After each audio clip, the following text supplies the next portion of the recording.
Hey guys, well, I am quite into history, certain histories anyway, like Jack the Ripper and World War II, especially military weapons and vehicles, castles, any sort of good history. I mean, I've got books here I'm going to show now. These belong to my aunt. So we got The Diary of Jack the Ripper, military jets, the Vulcan,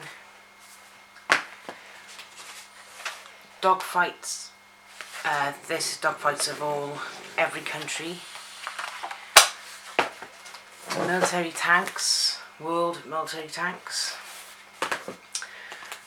I've always been a huge fan of Titanic, and these, all belong to my aunt. They were passed to me when she passed away, and they are all books on the Titanic. Every single one of those are of the Titanic, or The Voyage of the Great Titanic, Margaret Ann Brady, The Riddle of the Titanic, The Titanic Survivor, Violet Jessop, Titanic Destination Disaster, The Ship That Never Sank, Titanic,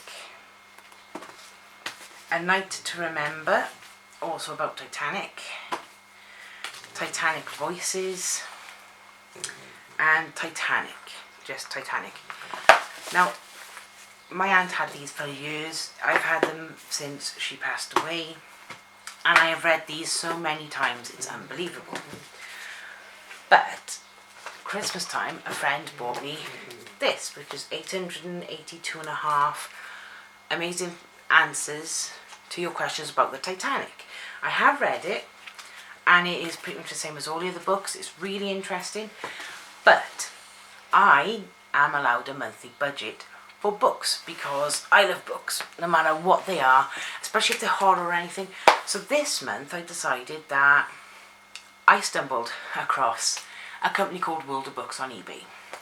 They don't just do books, they do DVDs, CDs.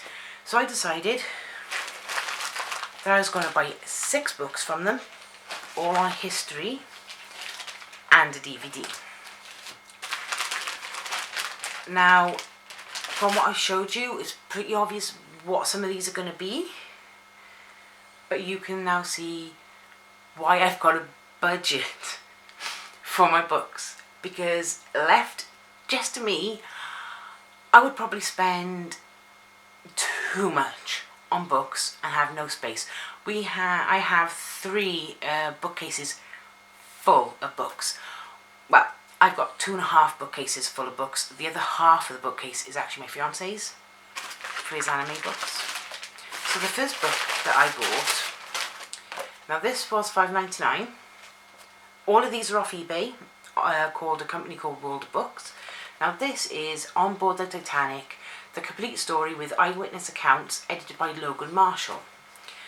Nearly a century later, the tragic tale of the unsinkable ship continues to captivate the imagination. So many myths and stories have arisen from history's most famous maritime disaster that it can be difficult to distinguish fact from fiction. This collection of first-hand reports from survivors, published within weeks of the Titanic's sinking, was an instant bestseller and remains the most authoritative account, even though it reads like a novel. On Board the Titanic recounts the ship's history in remarkable details, from its construction and departure from Southampton to the collision, ensuing panic, and then to ultimate sinking, concluding with the efforts in New York and Halifax to deal with the aftermath. Illustrated throughout, this reprint continues original drawings and photos of the great ship and some of its passengers, both those who survived and those who perished. If you have room for one more Titanic title, advise a library journal, make it this one. So I'm looking forward to reading this one, just like I've read every single one of the originals. And I will let everyone know I'll let everyone know what it's like, I suppose, once I've read them. Next one up. Now this was quite expensive. This was $9.99. This is Titanic First Accounts, edited with introduction by Tim Malin, Maltin, afterward by Nicholas Wade. First-hand accounts by Laurel Beasley, Margaret Brown, also known as the Unsinkable Molly Brown, Archibald Gracie, and more. Now, just by opening this, I can actually see that this cover is designed to open up and look like the Titanic, which is pretty awesome. The other thing I like about it is the pages are supposed to feel on the outside like parchment. So yeah. Well, I'll have to see about that one. Next one up. The Titanic. The full story of tragedy, Michael Davey. All of the disasters of the 20th century, none has lodged more firmly in the general imagination than thinking of the unsinkable Titanic on a maiden voyage. The events and myths of that terrible night in April 1912 survived the sinister whispers of tearing calico as the iceberg sliced through the steel in plates of the world's largest vessel. The rich men in evening dress settling down to play cards when told the ship was doomed. Mrs. Ida Strauss declining the answer of the call of women and children first because she would not be parted from her elderly husband. The injunction of Catherine Smith to be British. The orchestra playing a hymn as the gigantic hull suddenly stood on end. Lights blazing and hung motionlessly before sliding into the dead calm North Atlantic. Last summer, the wreck of the Titanic was found on the ocean bed, surprising intact 2 miles down. One blurred photograph showed the crow's nest with dangling over the side. The telephone through which Fred Fleet, the lookout, called out iceberg right ahead, arousing speculation about what else might be down there and whether the most famous ship in history might be salvaged. Much has been written about the Titanic by Joseph Conrad, Thomas Hardy, G.K. Chesterton, Bernard Shaw, later writers, but comprehensive accounts of the disaster and its dramatic aftermath has never been written. Michael Davey has now set out with a fresh eye on this entire complicated contention and still unfinished story from the time the ship was conceived until the discovery of the wreck, visiting the shipyards and burial grounds, the American and British archives, the devoted amateurs who collect every Titanic relic, and relations of the survivors in order to recreate the ominous event that one thoughtful survivor thinking of the way that man's confidence in technology has proved misplaced, described as the day the world awoke and the modern age began. That's one hell of a description, but it looks and sounds like something I'm going to really enjoy.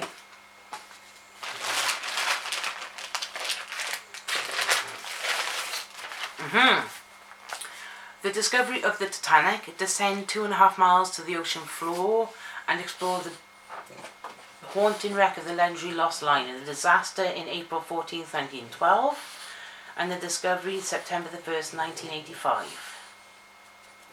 Now this one was,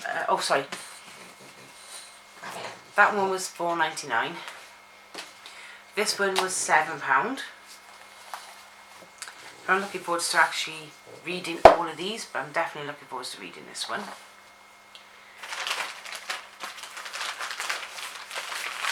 Now this was probably the most expensive. This was £14. This is Titanic, Triumph and Tragedy, A Chronicle of Words and Pictures. John P. Eaton and Charles A. Haas, forwarded by John Maxton Graham. Second edition with author's exclusive wreck colour photos.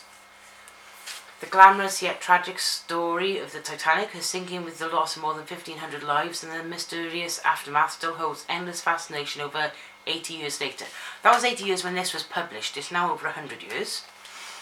Has been revised and expanded and now brings the story right up to date. New features include the author's own exclusive colour pictures of the wreck and the most detailed passenger list yet published. Meticulous research on 3 continents is supported by more than 1,000 rare contemporary photographs, plans and drawings, combining them to make this the definitive record of the most talked about and written about passenger liner in history. Again, really looking forward to reading all of these. I mean, this one is really heavy. Oh, wow. Okay, on the inside page, you can actually see the blueprints of the Titanic. Awesome. Now, there's one of the other books over there actually has the same thing. But the fact is that each book has a different... It it puts it out there a bit differently. So even if you buy the same book and it's got exactly the same writing, it's got a different spin on, because each different person who writes them has their own version of what they believe, or they've maybe spoken to somebody who the others didn't. So I'm looking forward to reading all of these, just so as I can get a better understanding of it all and go from there. Like I said, £14 that one, but you pay for what you get, really. And then we have the Bismarck. Aha! The Bismarck. The Discovery of the Bismarck by Robert D. Ballard with Rick Archbold. Introduction by Ludwig Kennedy. Germany's greatest battleship surrenders her secrets. 3 miles beneath the Atlantic, a veered Nazi warship stands proudly defiant. Here, from the man who brought the world the Titanic, is the unforgettable story of Hitler's most famous battleship, how she sailed, was sunk under fire, and then thrillingly rediscovered nearly 50 years later in words and pictures.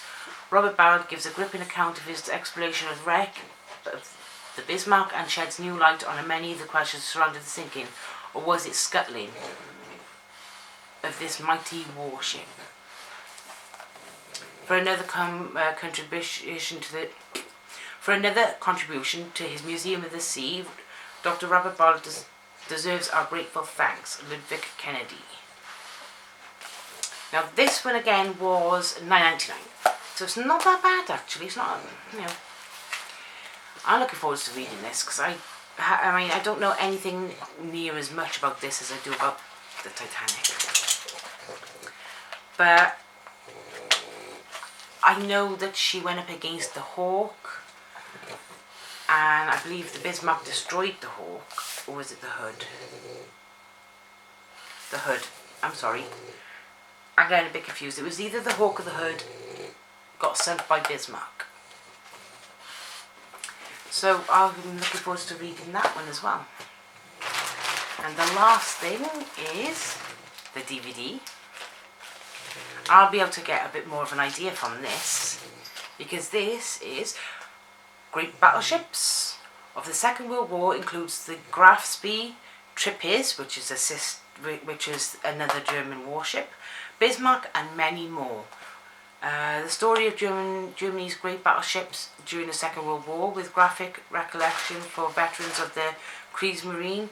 The film depicts the development of Germany's naval expansion program, Plan Z, through to the ultimate destruction by the Allies of the Schleswig-Holstein, the Scharnhorst, the Admiral Scheer, the Genessee, the Graf Spee, the Trapeze, and finally the legendary Bismarck. Okay, I'm looking forward to watching it, because it's battleships.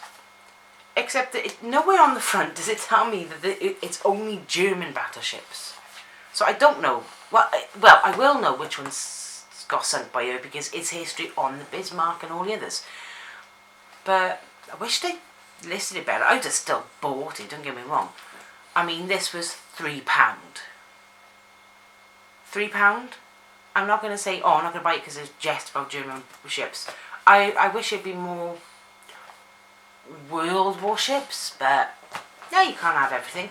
But I'm looking forward to watching this. I might actually watch it as soon as I've done this video, because I want to find out.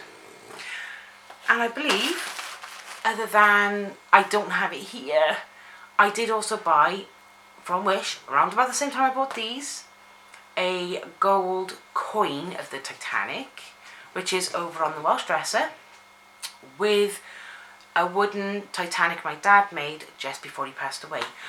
And I've also got DVDs, history DVDs of the Titanic, and I've got all of these now to add to it. So I'm going to have a lot of fun.